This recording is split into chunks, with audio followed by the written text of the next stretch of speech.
Assalamualaikum warahmatullahi wabarakatuh. Bismillahirrahmanirrahim. Alhamdulillahirabbil alamin wa afdhalus salati wa atammut taslimi ala sayyidina Muhammadin wa ala alihi wa sahbihi ajmain. Rabbi shrah li sadri wa yassir li amri wahlul 'uqdatam min lisani yafqahu qawli. Subhanaka la ilma lana illa ma 'allamtana innaka antal alimul hakim. Allahumma akhrijna min zulumatil wahmi wa akrimna binuril fahmi waftah alaina bima'rifatil ilmi wa sahhil akhlaqana bil hilm waj'alna mimman yastami'una al-qawla fayattabi'una ahsana. Allahumma ati nufusana taqwaha wa zakkiha anta khairu man zakkaha anta waliyuha wa maulaha. Allahumma arinal haqqa haqqan warzuqna ittiba'ah wa arinal batila batilan warzuqna ijtinabah. Allahumma anfa'na bima 'allamtana wa 'allimna ma yanfa'una wa zidna ilma wa huda amara.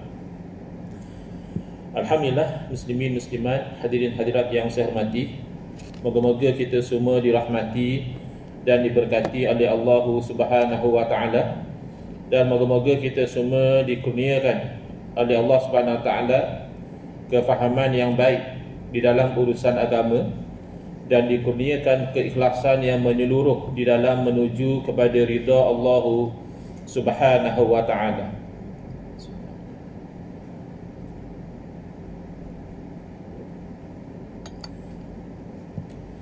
Alhamdulillah, insyaAllah kita akan menyambung pengajian kuliah Maghrib bulanan hari Selasa yang kedua, anjuran surau Jumaat An-Naim, section 5, Wangsa Maju, menggunakan kitab Kekeliruan Umat. Inilah jawapannya susunan Al-Fadhil Ustaz Muhaddir bin Haji Jul hafizahullah ta'ala wa nafa'ana bihi wa bi'ulumihi fid daraini amin.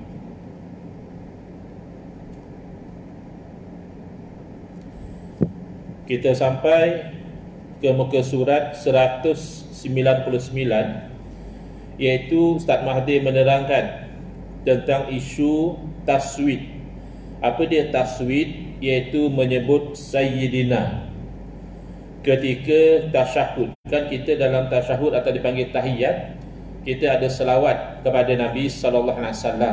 Boleh sahaja seorang itu berselawat, Allahumma salli ala Muhammadin wa ala ali Muhammad.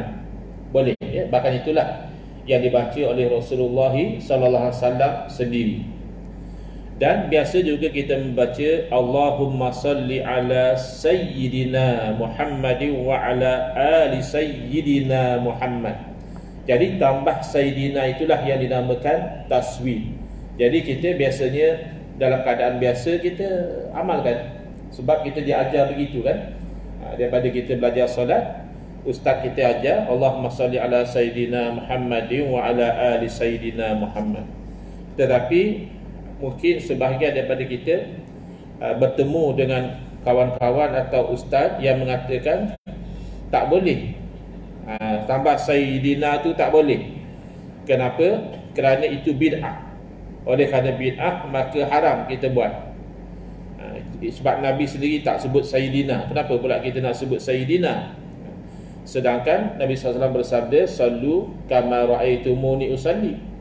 Hendaklah kamu solat sebagaimana kamu lihat aku solat. Yakni untuk kita yang tak lihat Nabi solat, sebagaimana yang kita tahu daripada perkhabaran bahawa Nabi SAW solat begitu. Dan kita tahu Nabi SAW solat tak sebut Sayyidina. Jadi tak boleh kita sebut Sayyidina. Ini tujuan Ustaz Mahathir masukkan tajuk ini, dengan tujuan dapat memberi pencerahan dan juga meleraikan kekeliruan. Soalan, bolehkah menambah Sayyidina kepada nama Rasulullah SAW dalam tasyahud atau dalam berdoa atau di dalam memuji kepada Nabi SAW? Jawapan, sebutan Sayyidina yang bermaksud penghulu kami. Asalnya Sayyid ni maksudnya tuan. Sebab itu dekat negara Arab biasa saja mereka panggil ya Sayyidi, wahai tuan. Kita pun kalau sesama kita tanda hormat, kita panggil dia tuan. Jadi orang Arab Sayyid itu maknanya tuan. Sayyidina, tuan kami, atau penghulu kami, atau ketua kami. Ini termasuk amalan yang sangat mulia dan dianjurkan. Mana kita, kalau sesama kita pun boleh kita panggil Sidi kepada guru kita, kepada ketua kita. Maka menambah Sayyidina ini adalah satu amalan yang mulia kerana memuliakan Nabi SAW. Tapi ini kan berbincang masalah tasyahud. Ya, termasuk di dalam tasyahud awal dan tasyahud akhir. Kenapa? Kerana ia merupakan salah satu bentuk penghormatan dan sanjungan serta adab kepada Nabi Muhammad sallallahu alaihi wasallam. Baik. Jadi tidaklah sampai dikatakan haram. Tinggal lagi ada sebahagian memilih ittiba. Dia nak ikut exactly macam Nabi SAW. Dia nak sebut Allahumma salli ala Muhammad juga dalam salat, boleh, tak ada masalah. Kerana ada dua pilihan di situ. Satu, ittiba, ikut exactly macam yang warid daripada Nabi SAW, iaitu tidak ada Sayyidina. Atau boleh juga mengambil pilihan dipanggil ta'addub, beradab dengan Nabi SAW. Jadi ada orang akan bangkang, kata dia, oh kalau sebut Sayyidina itu beradab, berarti para sahabat tak ada adab lah. Para sahabat pun tak Sayyidina dalam tahiyat. Jadi jawapan kita, tidak ada talazum, tidak ada kemestian bahawa kalau kita beradab dengan menyebut Sayyidina, maka sahabat pula tidak beradab kerana tidak sebut Sayyidina. Tidak demikian. Kerana sesuatu yang dilakukan oleh sebahagian dengan niat memuliakan Nabi SAW, tidak memastikan yang meninggalkan itu meninggalkan dengan niat tidak memuliakan Nabi. Dia tidak ada saling memastikan. Jadi ini perkara yang ada keluasan. Katanya masa saya dialog di Perlis hari Sabtu baru ni, ahli panel sebelah sana mengatakan kita nakkan keterbukaan mazhab, kata dia. Inilah terbukalah. Maknanya kalau kamu tak mau Sayyidina pun, ya baguslah, kita pun tak paksa. Kamu ambil jalan ittiba, bagus juga itu. Dan bagi yang nak Sayyidina, katanya terbuka mazhab, terimalah. Kan dalam mungkin 2 minggu lepas, tak silap saya, pun ada juga kecoh sebab ada orang viralkan azan yang katanya berlaku di sebuah program di Shah Alam. Program apa saya tak pasti, tapi dah masuk waktu maghrib, Bilal azan, lalu ketika menyebut syahadah yang kedua tu, asyhadu anna Muhammadar Rasulullah, dia kita bahasa dengar lah. Bilal kita di sini pun macam itu. Tapi dalam video yang viral itu adalah asyhadu anna sayyidana Muhammadar Rasulullah. Ya. Jadi nama saya juga di tag. Ni dia kata ni, tengok. Terima sangat bid'ah. Tengok dah berlaku azan bid'ah. Bid'ah memang betul. Sebab zaman Nabi SAW tidak ada. Tapi kalau kita masih ingat perbincangan kita tentang tajuk bid'ah, bid'ah itu bukan hukum. Hukum syarak yang taklifi ada 5. Kalau disuruh buat tanpa ada pilihan, buat dapat pahala, tak buat berdosa, namanya wajib. Kalau disuruh buat tapi masih ada kelonggaran, buat dapat pahala, tak buat pun tak berdosa, namanya sunat ataupun mustahab. Kalau disuruh tinggal, jangan buat, tak ada pilihan. Kalau kamu buat juga berdosa, itu namanya haram. Kalau disuruh kita tinggal, jangan buat, tapi ada kelonggaran. Kalau kita tinggal dapat pahala, tapi kalau kita buat tak berdosa, itu namanya makruh. Atau diberi pilihan atau pulanglah nak buat tak nak buat pun, itu namanya mubah, ataupun dalam bahasa Melayu kita sebut harus. Jadi bid'ah bukan hukum. Bid'ah adalah istilah merujuk pada satu perkara baharu. Perkara itu dulu tak ada, baru dibuat, itu namanya bid'ah. Maka perbuatan itu ada hukum. Jadi nak tahu wajib, sunat dan sebagainya, kena tengok kepada dalil. Bukan asal baharu saja haram, tidak. Itu dah kita dah selesai lama dah dalam bab yang pertama dulu. Baik.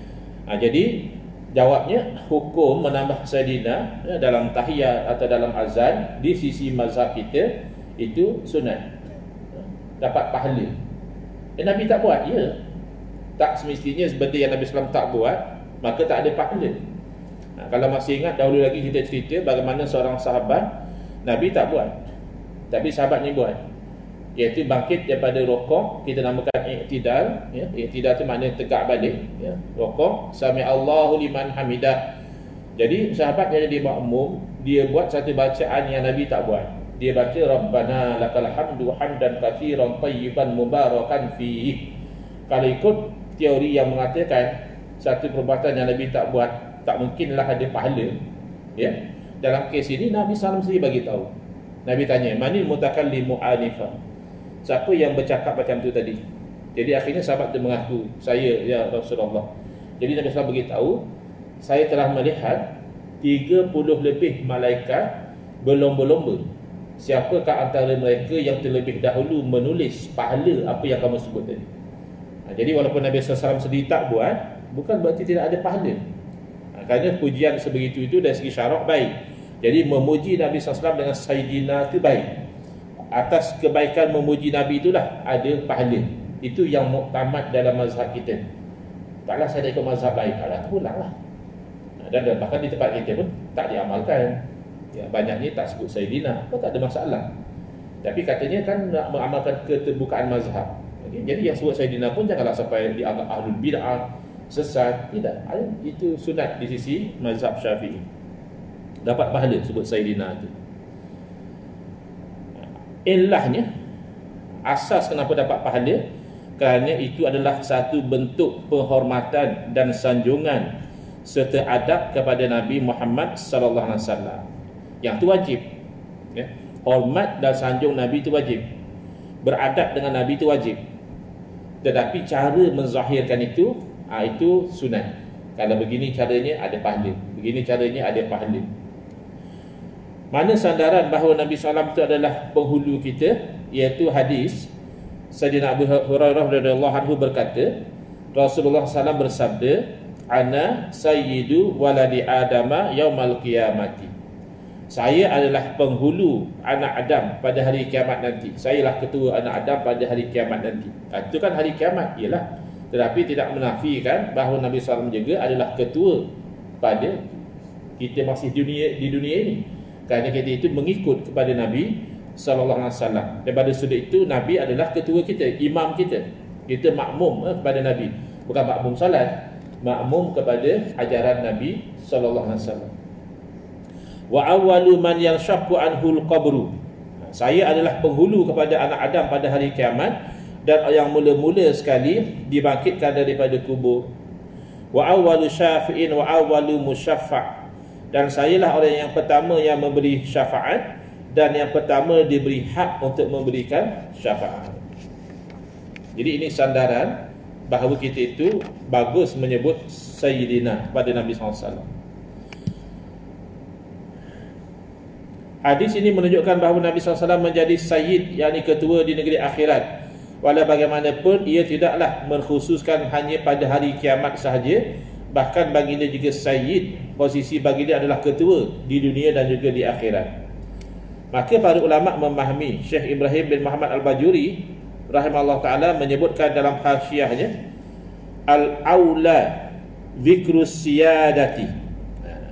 Jadi ulama kaji, dua-dua boleh, kan kita sebut tadi, tak sebut Sayyidina boleh, sebut Sayyidina juga boleh. Cuma ulama kaji antara dua ni mana yang lebih bagus. Jadi pendapat Imam Bajuri, beliau menyebutkan yang aula, yang lebih utama, Zikrus Siyadati, menyebut Sayyidina. Bi'adnal afdalu sulukul adabi, kerana yang lebih afdal itu kita mengambil jalan beradab.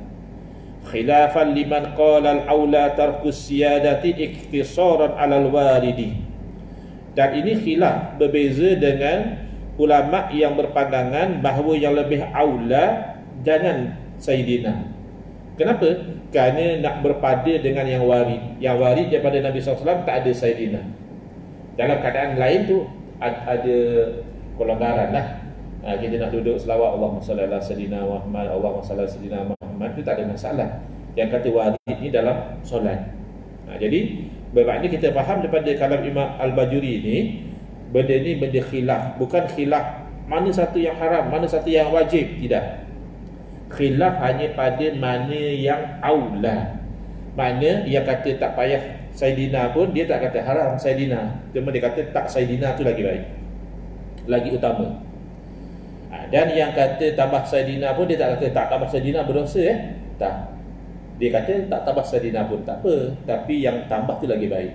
Jadi khilaf tu pada mana yang lebih baik, bukan mana yang baik, mana yang tak baik. Kita kena faham di situ Jadi kalau ada kawan kita tak nak Saidina pun, ya biarkan, tak apa. Jangan kata dia Wahabi pula. Kau ni Wahabi tak baca Saidina? Tak semestinya tak ramai pun orang nak mengaku Wahabi. Saya dialog di Perlis tu tajuk Wahabi. Maaflah kalau ada orang surau sini yang mengaku dia Wahabi tapi di sana tak ada yang nak mengaku. Jadi tajuknya Wahabiyah, fahaman Wahabi, adakah aliran sesat atau aliran ahli sunnah wal jamaah. Jadi berdasarkan fakta dan data yang kami ada, kami berpegang aliran Wahabiyah ni adalah ajaran sesat, aliran sesat. Jadi lawan ahli panel kita, Ustaz Salman, dia berpendirian tidak, Wahabi ini adalah ahli sunnah wal jamaah. Tapi bila tanya dia pun tak mengaku Wahabi. Dia bukan Wahabi. 3 kali dah saya kata saya bukan Wahabi dia. Dan mereka sangat lega bila saya tu bersetuju dengan titah dulu yang Maha Mulia Raja Perlis mengatakan Perlis bukan mengamalkan Wahabi. Setuju tak kata dia? Saya kata setuju. Padahal dia dah titah macam itu, dan saya pernah baca undang-undang Perlis, memang ditulis berpegang dengan ahli sunnah wal jamaah. Tak ada ditulis negeri Perlis berpegang dengan Wahabi. Jadi saya setuju. Jadi mereka excited. Yang paling penting daripada dialog ini adalah Perlis bukan Wahabi.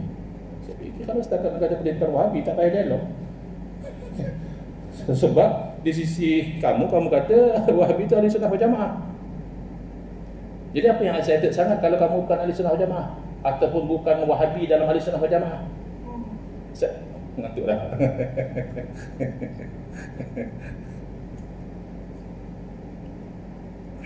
Baik. Contoh, kata-kata kita mazhab apa? Syafi'i ke Hanafi? Syafi'i. Kalau ada orang dia kata kau Hanafi kita nak buat dialog besar-besaran nak membuktikan bahawa kita ni mazhab Syafi'i bukan Hanafi, kita cakap saya Syafi'i bukan Hanafi. Kan macam itu. Oleh kerana Wahabi tak ahli sunnah wal jamaah, tak perlu nak beri dia sangat just cakap saya ahli sunnah, bukan aliran Wahabi, saya aliran Asy'ari. Wahabi ahli sunnah juga kan, itu tak ada kita nak excited sangat. Tapi nampak excited betul bila dikatakan bukan Wahabi, dan bahkan bila saya ditanya siapa Wahabi kat Malaysia, saya kata bergantung pada siapa yang ditanya. Kalau awak tanya kepada Datuk Seri Syahidan Kasim, dia pernah mengaku saya Wahabi yang baik, kata dia. Saya berani kata tu sebab saya tengok video tu, dia mengaku. Kalau tanya dia kata dia lah Wahabi, tapi dia Wahabi yang baik. Kalau tanya satu researcher nama Murray Hunter, dia pernah tulis satu artikel dalam jurnal, dia kata Dr. Mazhar. Apa alasan dia? Tanya dia. Kalau tanya Dr. Mazhar, dia kata tak, bukan dia, ada satu jenis Wahabi namanya Wahabi Madkhali. Ini bahaya kata dia, suka menipu. Itu Dr. Mazhar. Mana Dr. Mazhar tahu Wahabi itu ada, tapi sejenis Wahabi lah, bukan semua Wahabi. Wahabi Madkhali dia. Siapa Wahabi Madkhali? Wallahu a'lam. Jadi kalau pun Wahabi ini ahli sunnah wal jamaah, pegang pada keadaan sunnah, ikut salaf, kenapa macam jangan kata saya Wahabi jatuh maruah saya pula. Kalau kami kalau macam Ustaz Engku dituduh Wahabi, jatuh maruah saya. Sebab saya berpegang Wahabi sesat. Bukan kafir, sesat, ahlul bidah. Jadi kalau kata Ustaz Engku Wahabi, saya terasa. Saya berpegang Asy'ari itu ahli sunnah wal jamaah. Lalu orang mengatakan Asy'ari itu sesat. Wahabi kata Asy'ari sesat. Di silibus-silibus di sana mereka kata Asy'ariyah ni firqah dhallah. Maknanya Imam Ibn Hajar Asqalani bukan ahli sunnah wal jamaah, Imam Nawawi bukan ahli sunnah wal jamaah, Imam Baihaqi, Imam Hakim, ini semua bukan ahli sunnah wal jamaah, sebab mereka Asy'ariyah. Mazhab yang 4 majoriti adalah Asy'ariyah. Jadi kalau mereka dituduh bukan ahli sunnah wal jamaah, kita pertahankan ahli sunnah wal jamaah. Kamu Asy'ari, alhamdulillah. Mereka mempertahankan Wahabi Ahlussunnah wal Jamaah. Kamu Wahabi, bukan. Jangan. Yang senang-senang tuduh saya Wahabi. Ini macam ada crisis identity. Kan ada orang buat teka-teki bukan betul pun. Teka-teki dia. Tahu tak kenapa siput babi tu dia jalan slow? Pernah tengok siput babi jalan slow? Kenapa slow? Kita fikir kenapa pula? Sebab dia tak ada kaki, bukan? Kita teka-teki kan. Dia tak adalah direct macam tu kalau tak ada kaki memang. Habis tu kenapa siput babi jalan slow? Sebab masa jalan tu dia asyik fikir, aku ni siput ke babi? Dia duduk fikir tu jadi slow tu. Orang tak berfikir kan slow jalan. Aku ni siput ke babi? Jadi macam tu lah. Aku ni ahli sunnah ke Wahabi? Aku ni ahli sunnah ke Wahabi? Ya, kalau memang Wahabi ahli sunnah tak payah fikir. Ya, Wahabi sebab ahli sunnah. Tak ada masalah. Tak tahu lah, crisis identity. Baik. Jadi tak mestilah dia tak baca Sayyidina tu Wahabi. Itu bukan isu Wahabi ya. Tak baca kunut pun tak mesti Wahabi. Tak zikir lepas mayang pun tak mesti Wahabi. Mungkin malas, mungkin nak cepat. Kadang-kadang kita malas nak zikir. Bukan masalah kita kata bid'ah ke apa, kita malas. Atau kita ada urusan nak cepat. Jadi siapa nak tahu Wahabi tu boleh download pergi dekat Ahlussunnah wal Jamaah Research Group Facebook dia ada bagi link Dropbox ke apa. Boleh download slide kita tu, kita seraikan ini ciri-ciri dia, ini dalam kitab dia tulis apa, dalam kitab dia tulis apa. Jadi data dan fakta saja, jangan main persepsi. Yang mereka persepsi ni, ustaz aku pergi dekat tak baca buku.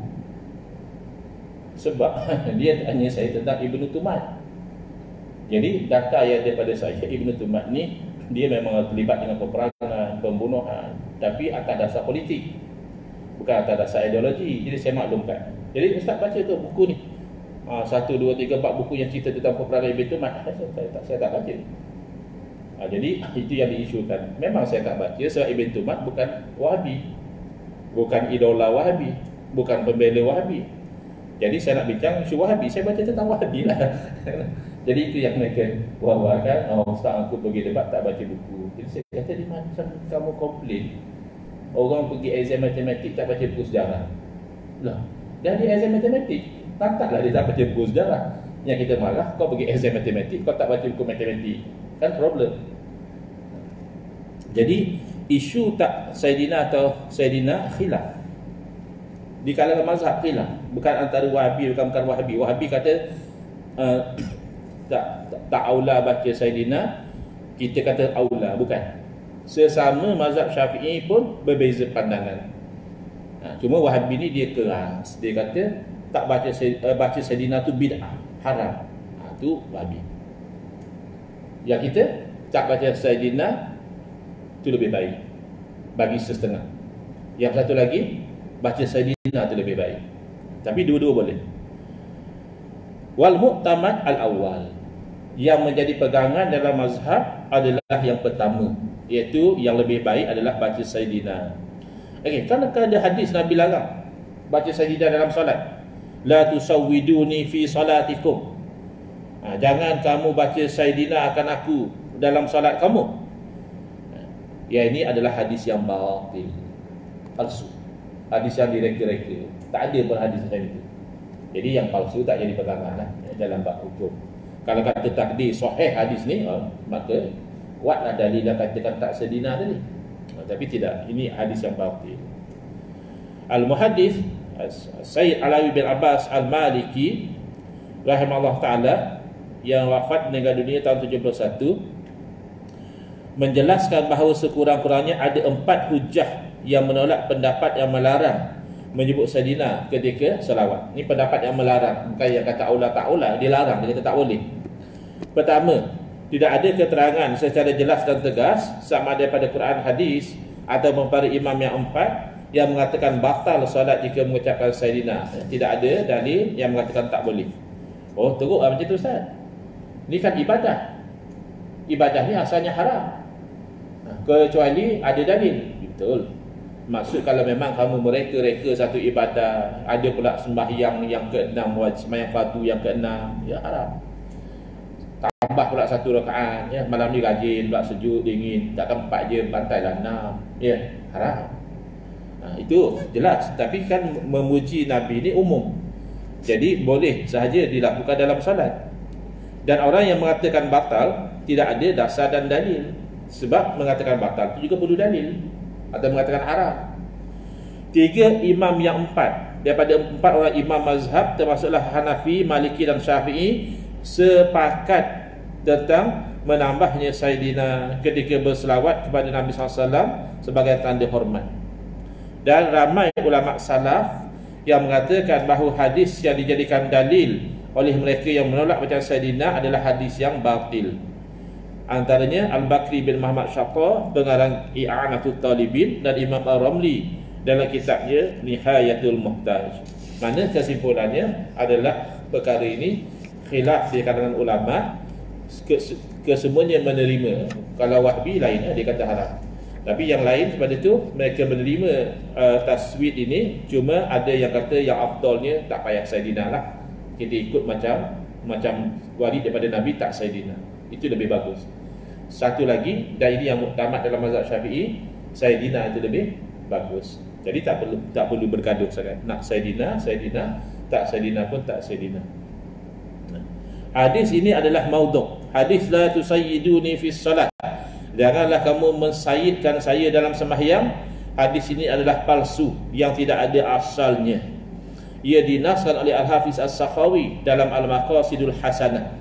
Dalam kitab Al-Hawi, apabila ditanya mengenai hadis tersebut, Imam Jalaluddin As-Sayuti menjawab dengan tegas, tidak pernah ada hadis seperti itu. Itu batil.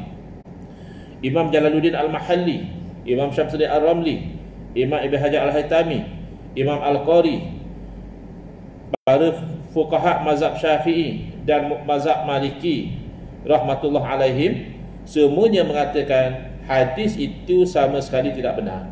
Jadi yang melarang tu memang tidak ada dalil. Cuma bezanya, sebahagian kata afdal baca, afdal tak baca. Dan mendahului beradab berbanding dengan itibak tu ada sandaran. Kan khilaf ni, nak ikut ke nak beradab. Tapi tak belah bererti yang tak baca tu biadab. Sebab dia ada sandaran juga, iaitu nak ikut. Tapi yang nak baca, bagi dia nak beradab. Sandarannya misalnya adalah Sayyidina bin Abbas radhiyallahu anhu, ketika Nabi SAW tarik duduk sekali dengan baginda ketika solat, dia undur ke belakang. Nabi tanya kenapa? Tak layak dia duduk sebaring dengan Nabi. Itu mendahulukan adab. Bila Nabi SAW turun nak solat, masa itu Sayyidina Abu Bakar radhiyallahu anhu sedang jadi imam. Nabi SAW dah bagi isyarat supaya Sayyidina Abu Bakar jangan maintainlah, teruslah jadi imam. Sayyidina Abu Bakar masih undur ke belakang. Kalau Sayyidina Abu Bakar maintain, itu namanya ittiba', ikut macam Nabi kata. Bila undur, itu namanya ta'addub, beradab. Bila Nabi tanya, kenapa tak stay je? Sayyidina Abu Bakar kata, tak layaklah anak Abu Quhafah menjadi imam di depan Rasulullah SAW. Jadi sahabat juga ada yang mendahulukan adab berbanding dengan yang Nabi suruh. Kemudian Sayyidina Ali radhiyallahu anhu, ketika perjanjian Hudaybiyah, kan orang musyrik kata, ni kami tak setuju letak Muhammad Rasulullah ni. Kalau kami dah terima kamu Rasulullah, tak adalah kami lawan kamu. Padam Rasulullah ni kami tak mau. Jadi Nabi SAW suruhlah, sebab Nabi SAW tak tahu di mana letaknya Rasulullah tu. Nabi suruh sahabat Sayyidina Ali padam, tak apa. Mereka nak suruh padam. Sayyidina Ali keberatan. Dan memang Rasulullah kenapa nak padam? Jadi Sayyidina Ali mendahulukan beradab. Sayyidina Ali merasa tidak beradab untuk memadam Rasulullah daripada perjanjian, sedangkan Nabi memang Rasulullah. Hinggalah Nabi SAW minta, tunjuk kepada saya kat mana perkataan Rasulullah tu, Nabi sendiri yang padam. Jadi ada indikasi daripada para sahabat dalam keadaan-keadaan tertentu, mereka mendahulukan beradab membanding dengan mengikut. Yang mengikut tu umum, secara umum kita kena mengikut. Tapi beradab juga adalah termasuk ajaran Nabi SAW. Baik, selesai. Kita akan masuk ke bab yang baru. Ada baki 4 minit lagi. Ada sebarang soalan? Sila.